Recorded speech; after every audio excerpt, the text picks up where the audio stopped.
What's up, you guys? He said he wants to be on my YouTube. Say hi. Hi. What are you here Hi, to say? Brittney. I'm fine. How's it going? Are you okay? Are you okay? Yeah, you. You know, this guy tried to charge me 100 bob to charge my phone in the car. This guy, y'all. These Kenya streets. Lord Jesus Christ. We are not straight. Yes. You have seen that I've got a wife. Who told you I have? You have a wife. Single, You have a single. wife. I'm You're single. not single. I'm single. I'm single. Who told you I'm already married? Brittney. Who told you? Y'all. Pray for this man, y'all. Pray for this man. We're on the way to see Simone. It's a very heavy traffic.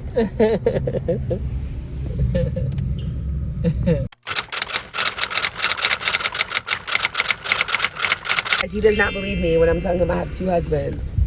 He said I'm not a lady, I'm a gentleman. You don't know a man with 2 wives. How? You don't know any man who has 2 wives. Show me in YouTube. Show me YouTube. Y'all, they've seen both my husbands. They know, everyone on my channel knows I'm polyamorous. I'll be that. I'll be that one. Oh, you'll be my 3rd one. Yeah. It's lit.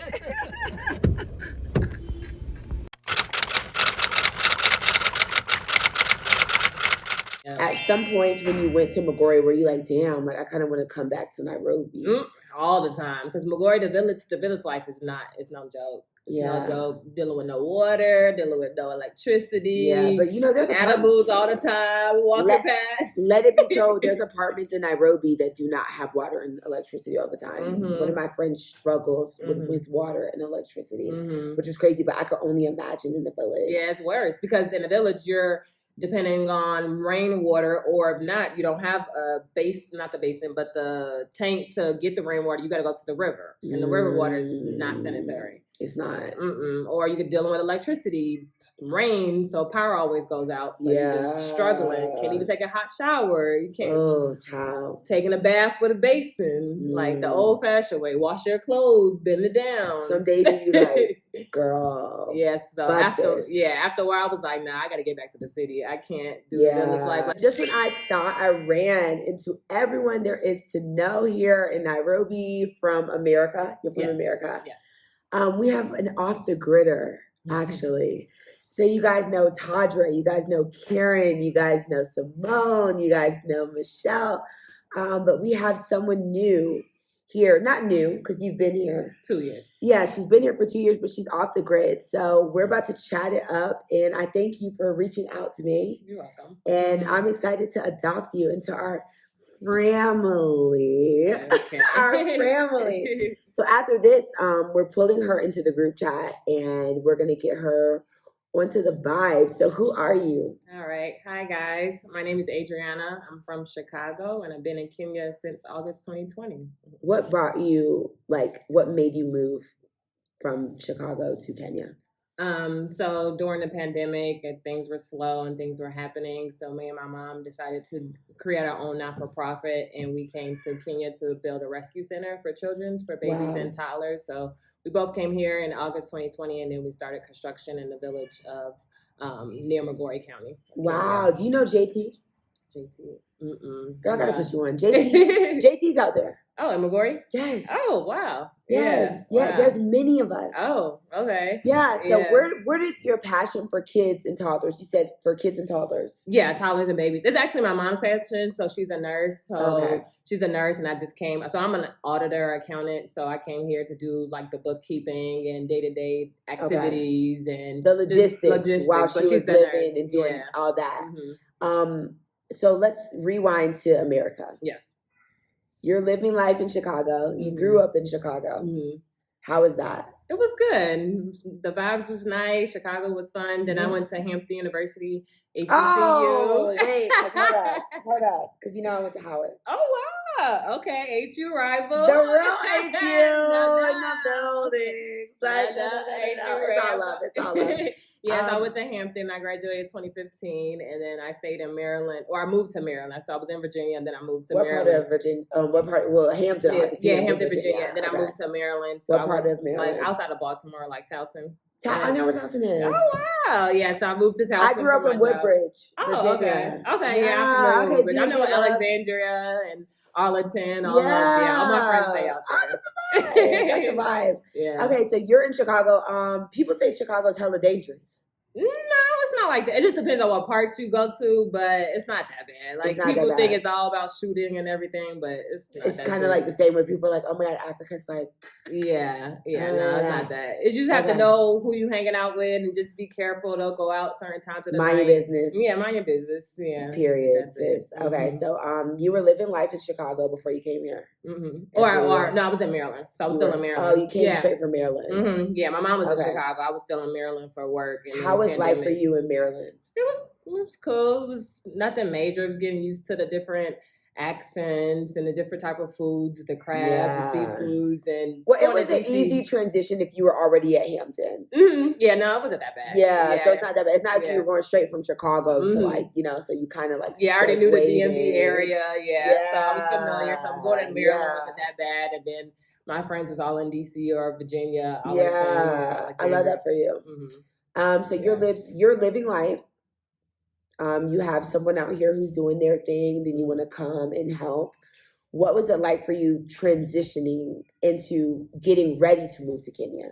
Like, how long was that transition? So for me, I got hired in February and I had to be here by August. Oh, okay. So I knew like my timeline. I had time to sell my house. I had time to prepare my family, deal with my son, all these things. What was your timeline like as far as moving to Kenya? So I came on a mission trip with my mom in January 2020. So that's the first time we came to Kenya with another group, like another church. So we came and we just did like a 10-day trip to see the village, see the community, and then like we saw the need for kids, like pretty much orphan street kids in the village. So then we came back to America, and then that's when pandemic happened. So we got furloughed and everything like that. So it was like really nothing going on in America anymore. So then me and my mom just like, all right, let's create our own not-for-profit. And then from, I think, April 2020 to August, we just start selling stuff. She sold her stuff in Chicago. Slowly. Poly. So I sold my stuff in Maryland, and then we got on the flight August and was like, all right, we're out. How do you feel? Because a lot of people look down kind of on white people who come here with missionaries. Like, oh my God, like not looking down, but like, oh my God, you're trying to like Christianize and like blah, blah, blah, blah, blah. Like what kind of like precautions or like what challenges have you faced as a missionary, or have you ever like thought about it in that other way almost? I haven't really faced that many challenges. I think maybe more of just getting used to the Kenyan culture, the language, and then just the logistics of Kenya, and just trying to know how to go through the government system and go through paperwork, because my boyfriend's Kenyan, so he's here, so he helps me out a lot. Oh, we'll get on that.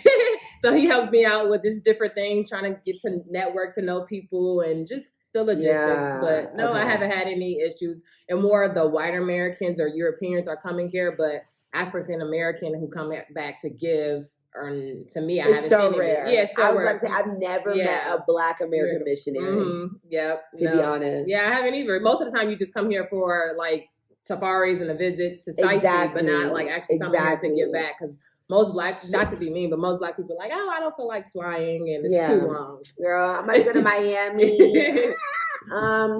So your church was based in the States? We just organically? We organically ourselves. We wasn't through a church. Like we came through a church in January 2020, or was like another organization, and then we decided on our own to create our own 501c3 by ourselves, because we didn't want to be affiliated with the church sometimes, because they sometimes direct you in a certain way or tell you what to do. So we wanted to do our own thing. So we created our own 501c3. And then we have funding through that way, through our friends, family, other churches. So we do have churches that help donate and so forth. And then we just created it ourselves. Why Kenya? It was my mom's passion. She always wanted to, she was a nurse, so she always wanted to go to Africa. We did go to Tanzania in 2019. So she just loved Africa. How was Tanzania for you? It was fun. That was more of a fun trip because it was for her birthday. We also went to an orphanage there for babies.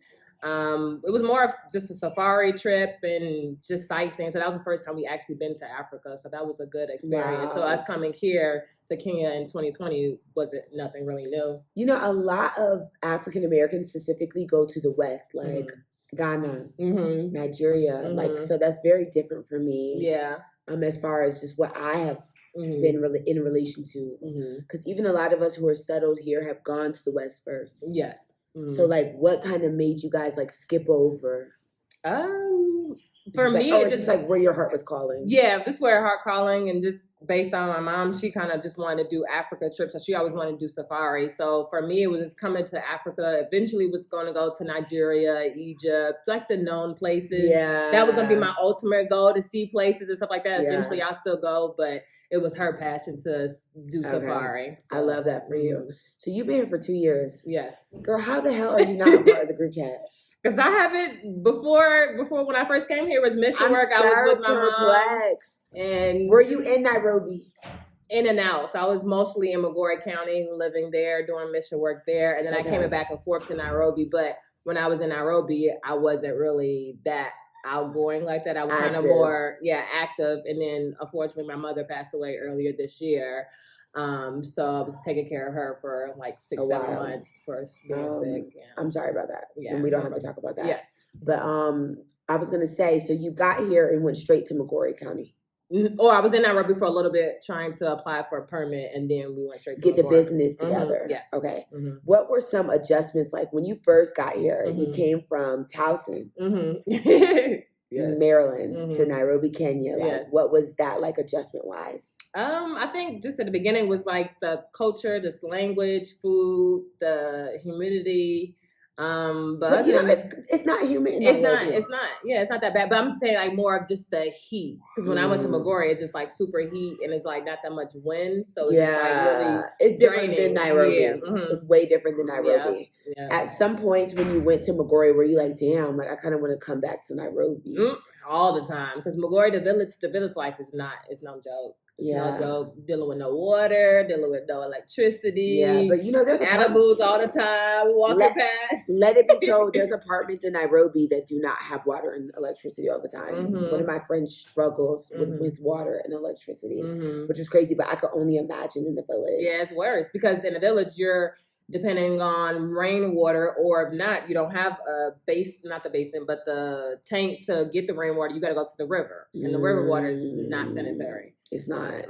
Or you could deal with electricity, rain, so power always goes out. So you're just struggling. Can't even take a hot shower. You can't. Oh, child. Taking a bath with a basin, like the old-fashioned way. Wash your clothes, bend it down. Some days you like, girl. Yes. So after a while, I was like, nah, I got to get back to the city. I can't do the village life. Like I'll do the mission work there, but like living there permanently, I can't. Well, I was gonna say, what made you choose that area? Because you know there are orphans here. Yeah, true. I think because when we first came here in 2020, we connected with the church bishop in January, so that's how we got connected, and we had like a partnership with him. So we wanted to just stick with his village. Yeah, and then because we already started construction, so I didn't want to like restart over. Yeah. So it's just like, all right, we already had land, we already had connections, we already had friends, managers, contractor, everything was already in the logistics, because we had connections through that community. How did you form those connections? Because I mean, just as Black Americans from America, and then you come to Kenya, like,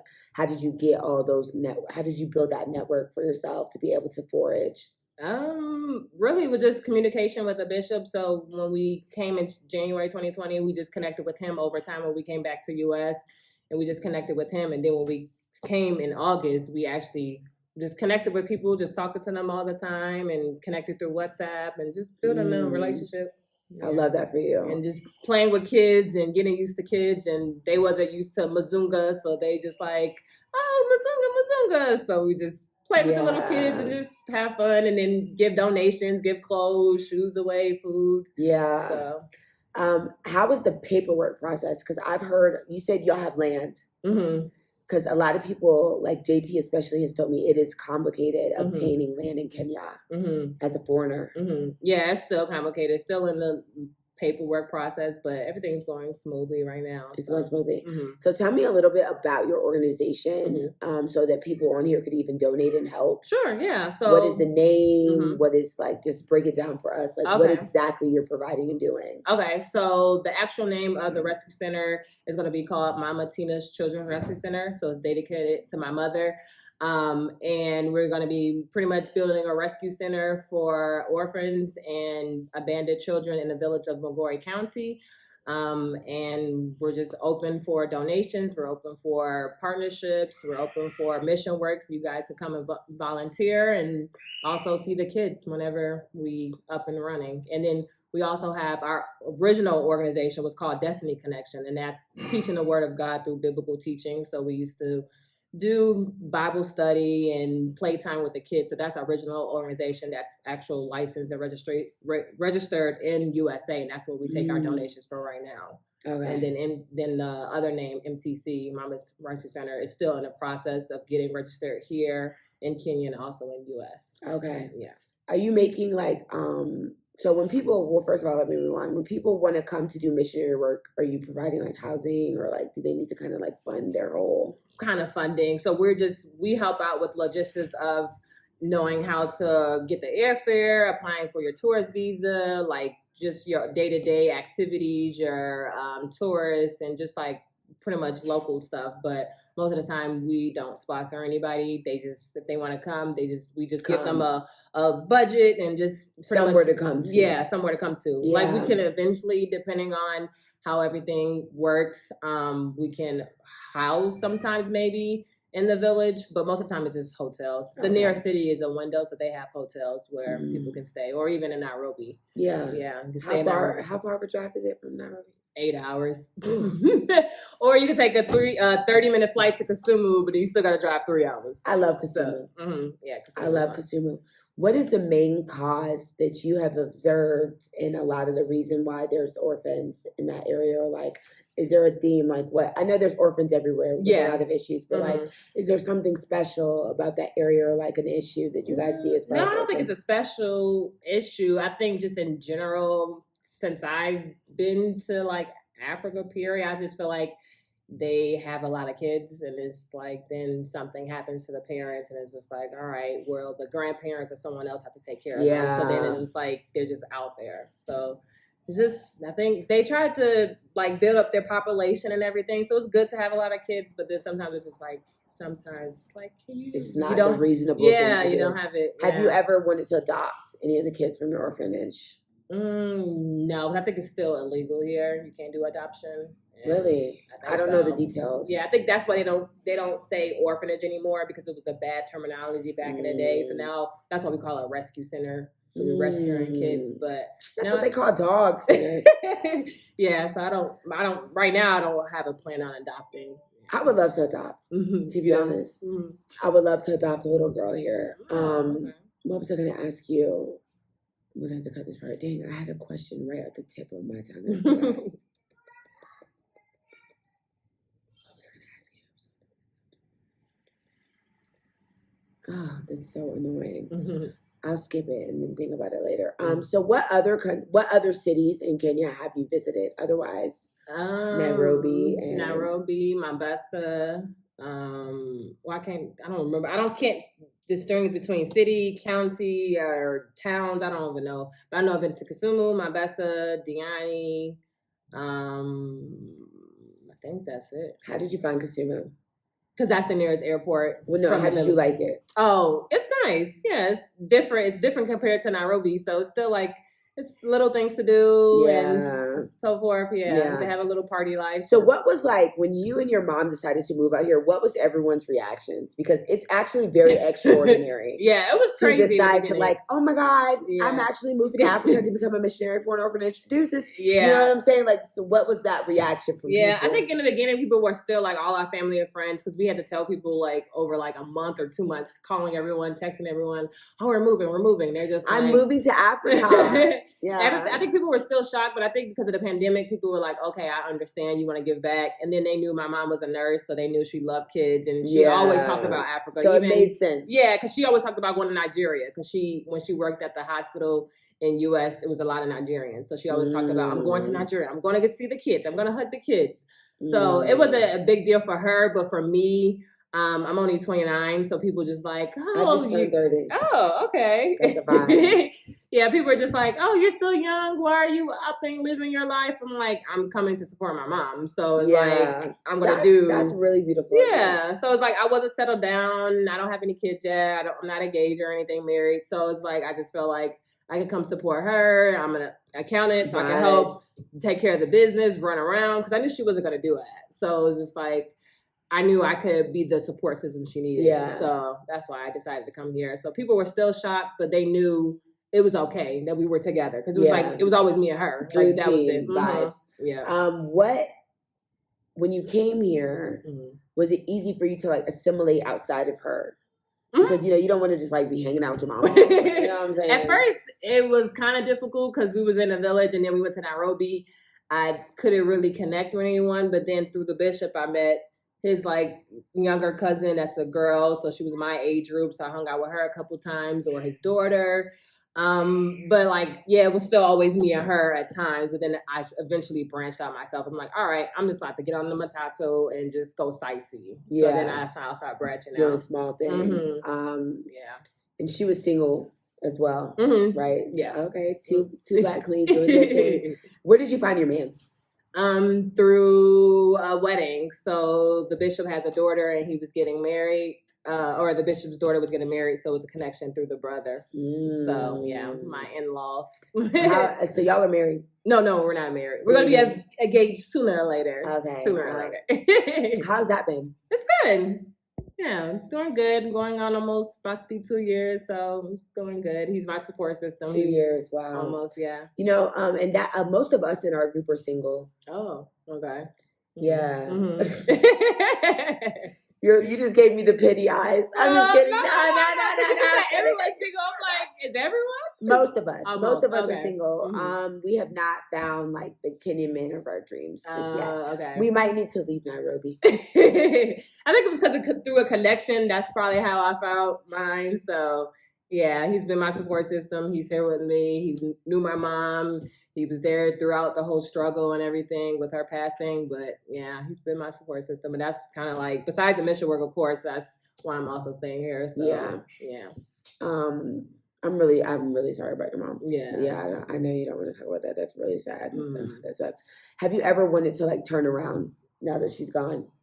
Bits and pieces at time, but like I think being here is more of a relief. Like it's just different, and it's like I'm not like super stressed out, and I don't know. Sometimes America it's too much going on. It's a lot going on. Compared to here, you're just free, just live life, and in what ways do you feel more free here? I don't know. I think I don't know. It's just I don't even know. That's a difficult question. It's just I don't know. It's just different. It's like you're not. I feel an emotional freedom. Yeah, most of the freedom, and it's not like pressure. Yeah, pressure. It's not like a lot of stuff going on, and just I don't know. I can honestly say I feel less pressure to just produce, to wake up as this. Yeah. You know, it's just more poly lifestyle. Yeah. Which I've needed. And then I think too, because of the different type, like currency, everything is a little way cheaper here compared to America. And just day-to-day life. How are you making your money with this organization? So I don't make it through there. That's more just donations going to the actual rescue center. Some to survive, but I'm a contractor, so I am an auditor by trade. Independent. Yeah. So you're a digital nomad. So I work remotely. What does your boyfriend do? He's trader, business trader. Okay, power couple. So he moved to Nairobi with you? No, he actually is already in Nairobi. He's from Kisumu, like that village over there. So so he was just visiting. No, he actually lives in Nairobi, but I'm just saying like he's from the village or like a village in Kisumu, but he always been in Nairobi. Like since coming from Kisumu to college, like coming to Nairobi for college and then just lived in Nairobi. Okay. Do you have a lot of friends here? No. That's why I'm still stuck on this. Yeah. Because I'm like, I was so thirsty for friends in a village here that I had to go search. Wow. So how did you search like Facebook. the group? I just said blacks in Kenya. I swear to God, or expats in Kenya. I think in the beginning I wasn't really focused on that, so it's like I was more focused on mission work, and then I came with the mission. Yeah, that was my first focus, and then it just like over time I wanted that connection and meet other people, but I just assumed nobody was here. Like I don't know why. Girl, we about to go to Simone's house today. And then I just went to Thailand to visit my friend from college, and same thing with her. She's just like, she's a Black American in Thailand, and she's like, where are the Black people? So she had to do the same thing. Groups. She had to go to Facebook and find it. Yeah. How did you find me? Through Joe Atlanta Wings. One time I went to the wing place and I tagged it, and then I saw you tagged it. I'm like, is she in Kenya or is she in Africa? I was like, Atlanta Wings in Africa? Yeah, I was like, what? So that's how I first found you. Did you like them? It was bad. It was bad. Girl, it was bad. Yeah, it was so bad. They tried to make it seem like it was Buffalo Wild Wings, but it's no. It was such a disappointment. I was like, Atlanta, because you know I came from Atlanta. Mm-hmm. So then I ate it and I was like, oh hell, motherfucker, no. It was okay, but it's okay if you have a taste for some wings or some like flavor. Girl, make your own. Make your own. Period. So are you gonna stay in Kenya? Mm-hmm. Yeah, right now, based on finishing the mission work and then how life goes with me and my boyfriend and us starting a family, to see how it goes. Start a family. Mm-hmm. Does he ever be like, oh my God, I want to go to America? In the beginning, but since like I've been going back and forth a lot or just stuff going on in the news, he's like, it just depends. Yeah. He's like, it kind of depends. Like we just see how it goes. Stay here for a couple years. Go to US a couple times. See how the vibes are. Mm-hmm. Yeah. But eventually he'll want to visit, but live permanently, maybe. Maybe. You don't know. What countries have you visited in Africa? Otherwise, Tanzania and Kenya. Kenya, Ethiopia. How was that? You know, I have not been moved to go there. It was through a layover, so it wasn't really nothing. It was like a long layover, so I went out, went to go sightsee, try the food. To me, it was not good, and then that was it. Like I didn't really sightsee like that. We did like a small, what was it, like a day trip to go see some museum and some sightsees, but it's not that serious. Yeah. Mm-hmm. Have you fully integrated yourself into Kenyan culture because you don't really have like African American friends here or American expat friends? So like, do you hang out with like a lot of Kenyan women or? Mm-hmm. No, I really don't even hang out with people. It's really just me and my boyfriend right now. I'm about to pull you. I do have a couple. This is our newest friend. I'm about to hook you up with everybody. Yeah. I swear to God. Yeah. We do like brunches, lunches, dinners. Nice. We did Thanksgiving together. Aww. We do a 4th of July. We did a Juneteenth. Okay, that's nice. Yeah, you celebrate all the love holidays. Oh, yeah. Bringing it here. Are you trying to live here permanently? No. I'm going with the flow. So I got fired. I came here for an embassy job. Oh. Working for as a teacher for the embassy, but I got fired. Oh. It was God's plan. Mm-hmm. I was on the verge of quitting anyway, to be honest. So it was just messy. But I was teaching mainly. I came out here to live a Kenyan life, but I was teaching white kids only, basically. So it just our ideas clashed. But and then what made you still stay? I love Kenya. You love Kenya. Mm-hmm. Yeah. And then I was like, a white person's not gonna kick me out of Africa. You feel me? You ain't gonna send my black ass home. So, so I just been out here. I love Kenya. Mm-hmm. It was way more than I ever expected it to be. Yeah. Everything is just so easy and welcoming. Mm-hmm. You know, I've met like the best people in my life, even the expat group. So after this, let's go to Simone's house. Okay. Are you busy? No, I'm free. Yeah, let's go to Simone's house. Okay. Oh my God, you'll love Simone. That's my baby. Simone is my favorite. Mm-hmm. Yeah, so I was like, you know what? I'm not done. So I'm not going to leave. Mm-hmm. Yeah, so I've been just building since then, YouTubing, doing what I got to do. So that's how you survive Meeting my black queens. Yeah, I survive off YouTube and donations. Oh, that's good. Yeah, a lot of Kenyans help me out, girl. Yeah. It's a vibe. It's so a vibe. So you were blogging before you came here? I was blogging, which was a part of the reason I got fired. Oh, okay. Yeah. So they didn't like that. Yeah, they didn't like that, girl. So I'm just trying to, I actually do work with kids too as well. When I was in Ghana, I built a school. Oh, wow. Yeah, I fundraised and built a school. I was with Kelly Clarkson for that. So I would even like to collaborate you because I actually really love kids. Okay. Yeah, that's my passion, but I'm just tired of being in the classroom. Oh, true. So how long you was like a teacher and also I've been a teacher for 6 years. Yeah. Oh, wow. I was a teacher in Atlanta, but it was different. But what this whole thing has taught me was I'm not in love with teaching. I'm in love with helping black people, black kids. True. That's my passion. It's not the school anymore. It's the black kids.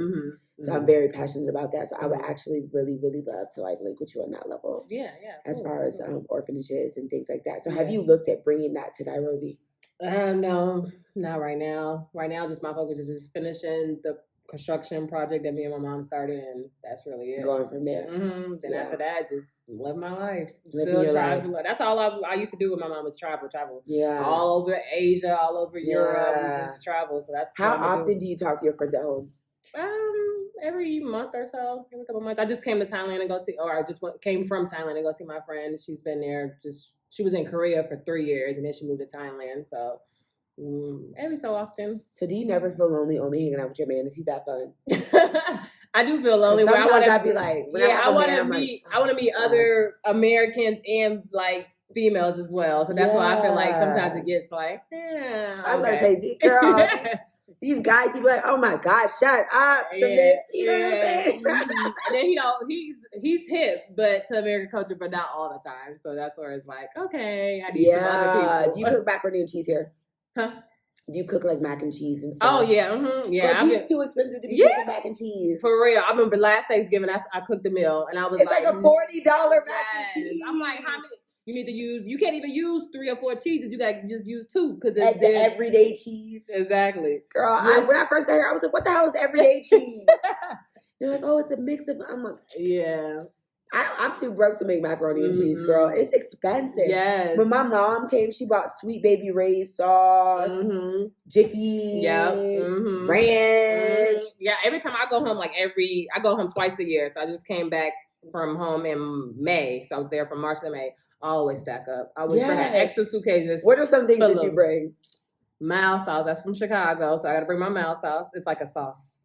It's a sauce that you use with chicken. Is it like mambo sauce? No, I don't know how to describe it, but it's like a sweet, tangy sauce, like an Asian kind of. Yeah, but anyways, I bring that. You got it at your house today? Yeah. Then I bring syrup for pancakes and waffles. And I don't know, their syrup here is trash. It's trash. And it's $11. Yes, I bring that. Then if I want, sometimes I'll bring what else? Girl, I'm still shocked at how much syrup is. Yes, it's crazy. I was like, excuse me. Or even just American cereal. I gotta bring cereal sometimes because I'm like, I can't get used to just flakes. Yeah. Whatever the flakes. They don't have corn flakes. And the Frosted Flakes is like $7. Yes, like just anything I bring back. Bring back, what else? Like you said, Jiffy's. I've been bringing barbecue sauce, hot sauce, just like almost everything. It's wild. So to you, like chips, like snacks, Twizzlers, just random stuff. Yeah, like hair products. Hair products. Girl, the edge control. My mom had to bring me the edge control, child. It's just like almost everything you just gotta bring back. Like, or if I want to make tacos, sometimes I bring hard shells. There's no shells. Oh, I found like different stores do have hard shells. But they're expensive, like $6, $7, $8. I'm like, for what? I haven't even found a store that had hard shells. Yes, I found them. Even one time, I see the tortilla chips and the salsa. Yes, but you know what? You can't find queso. Yeah, you can't find no queso. Queso. They had a salsa. They have the cheese or the guac, but they don't have no queso. The queso. Yeah. I was like, this is. And then they don't have buffalo sauce. They had this chili sauce. I'm like, yes, chili sauce. Girl, I tried to make my own wings one time, and I was looking for lemon pepper. No, and I know that's another thing. I've been trying to get lemon pepper. They don't have lemon pepper. You gotta bring it too. They don't have the lemon pepper. You gotta bring the lemon pepper or the W sauce. Yes, girl. Everything. We need like an African American food market. That's what I was telling you. Exactly. When y'all open up something. Yeah. Because it's like hard. It's hard. Chicken and waffles. I'm trying to explain chicken and waffles. People be like, they don't know what it is. I'm like, y'all are missing out. Yes. But syrup, all of these lacks have actually made my taste buds change. Yep. Same with me. It's like I'll bring it back from US, but then it only lasts for so long. So then it's like, what am I doing? What am I doing? Yeah. You're just like, all right, I just gotta just eat some plain chicken. I did that with makeup, and so I was just like, Brittany, what are you gonna do? Keep spending money to send it in? Find makeup here. Yeah, because I even tried to use. What was it, State Duca, like the shipping company, but they're ridiculous. Girl, I'm like, by the time you buy it, you could have bought it 3 times. Yes, because I'm like, I bought it, because I even bought it, or my family friend bought it, and bought a whole package and everything, then shipped it to California, then it gets to California, and they charge it back kg, and they try to charge me like $400. I'm like, this stuff is worth $50 in here. Girl, why am I paying $400? It's crazy. I'm like, I'll just wait till I go back home. The prices are really crazy. Just wait. You bring your extra suitcase. You get 2 free check bags. Just wait. Every time somebody comes, now that you're a part of the family, we have people who come from the States and back very often. Oh, okay. So like, I broke my laptop here. And my mom wanted to send me it. It was so much money. We didn't want it to get lost. So then Troy was like, oh, no, it was Faye. She was like, on my way back home Mm-hmm. to Kenya from the States. So I'll just Send it away. bring it for you. Mhm. Get it mailed to me. Mm-hmm. Yeah, that's gonna be cool. Girl, that yeah, it connections. Like when is. we travel, be like, all right, I need some barbecue sauce. Take bring this some home stuff. for me. Yes, Bring this it back for me. Mhm. Yes, girl. Yes. It's I cannot survive in Kenya without them. Mm-hmm. Yes. To be honest. So we're actually about to end this, you Okay. guys. And we're gonna go pull up with Simone. We're gonna go vlog. Yes. And we're about to go pull up with Simone. I'm gonna put some little eyeshadow on. So is there anything you want to say? I'm gonna put the link for your missionary. Okay. Mm-hmm. Yep. We have a website and PayPal, Zelle, everything. Yeah. Would you ever do YouTube? I've tried. I just haven't like dedicated to it. Yeah. We're gonna push her channel. Mm-hmm. Get on it. Karen does YouTube. Simone does YouTube. Tadra, I've like pushed everybody to do YouTube. Yeah. Mm-hmm. Because we live extraordinary lives. Yes. Mm-hmm. Yeah. It's a very common for a lot of countries to try to move to the West. Mm-hmm. It's least common for like an African to move to America than an American to move to Africa. Yeah, true. We live very extraordinary lives. Mm-hmm. We're like the 1%ers. Mm-hmm. You know what I'm saying? So people want to see you and see your story. Mm-hmm. So like there's millennials. For me, I'm the youngest in the group. Well, now you're going to be the youngest. Yeah. Oh, spicy. Yeah, you're going to be the youngest. So right now I'm the youngest in the group. So people like millennials or like people in Kenya may be more interested in my story versus Karen, who's 60, like almost 50s or something. I'm sorry, Karen, 50s. So everyone, don't like, oh, there's already so many. Like, no, like share your story. Yeah. And even if people don't pick up, I'm like, when I'm older, I can look back at all this. Yeah. Yeah. True. Like document your journeys. So yes, we're going to put all her information below, you guys. Thank you very much for watching. And let's go pull up on Simone in South Beach. She moved. All right, bye guys.